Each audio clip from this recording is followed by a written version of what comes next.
যে ভালোবাসতে জানে সে সময় দিতে জানে, আর যে ভালোবাসাই বোঝে না সে সময় দিতেই পারে না। ব্যস্ত, ওই ব্যস্ত, সেই ব্যস্ত, এই কাজ সেই কাজ, ফালতু। তোমার ব্যস্ত কার জন্য? তোমার জব কার জন্য? তোমার চাকরি কার জন্য? তোমার ব্যবসা কার জন্য? বউর জন্যই তো। তুমি যদি ব্যবসা করতে গিয়ে বউকে হারায় ফেলো, তোমার ব্যবসা দেখি ঘোরা রান্না হয়ে গিয়ে। যে ভালোবাসতে জানে সে সময় দিতে জানে, আর যে ভালোই বাসে না আর খালি বানা, এইটা কাজ ওই কাজ, ঘোরা রান্নার কাজ। আপনি বোঝেন যেই লোকটা 18 ঘন্টা কাজ করতে পারে সে কি হোয়াটসঅ্যাপে এসে আপনার ম্যাসেজটা সিন করে রিপ্লাই দিতে পারে না? পারে।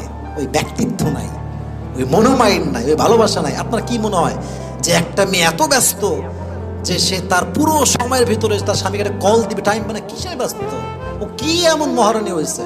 হ্যাঁ, দেশ চালাচ্ছে প্রধানমন্ত্রী, তাকে তো সময় আছে স্বামীর সাথে কথা বলার, আর তোমার সময় নেই, তাই না? এটা ঠিক না। ভালোবাসার সবচেয়ে বড় দায়িত্বটা হচ্ছে সময় দেওয়া, সময় কাটানো। সময় কাটালে ঘনিষ্ঠতা বাড়ে, সম্পর্ক